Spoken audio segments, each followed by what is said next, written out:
आमच्या शेतीमध्ये आमचं जे पशुधन आहे या पशुधनाचं संवर्धन झालं पाहिजे।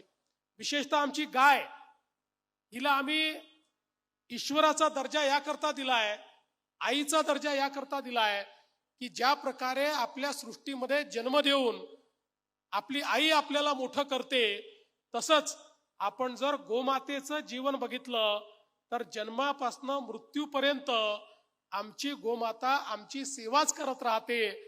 आणि आज आपल्याला कल्पना आहे की या गोमातेला आपण राज्यमातेचा दर्जा दिला आणि आपण गोविकास आयोग या ठिकाणी तयार केला।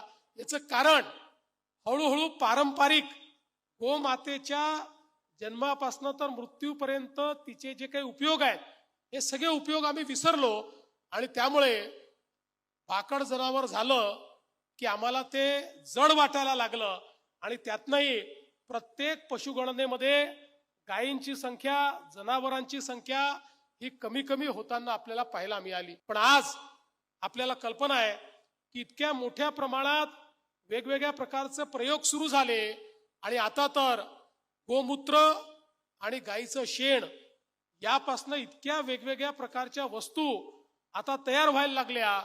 अलीकडच्या काळामध्ये तर मोठी मोठी लोक आपल्या घरामध्ये शेणापासून तयार केलेला पेंट लावतात, कारण त्याचे वेगवेगळे फायदे हे देखील लोकांना लक्षात आले। आज वेगवेगळे अनुसंधान करून ज्या प्रकारे वेगवेगळ्या प्रकारच्या औषधी या सगळ्या गोष्टींपासून तयार होत आहेत, त्या देखील मला असं वाटतं की एक नवीन अशा प्रकारची व्हॅल्यू चेन या माध्यमातून तयार होते।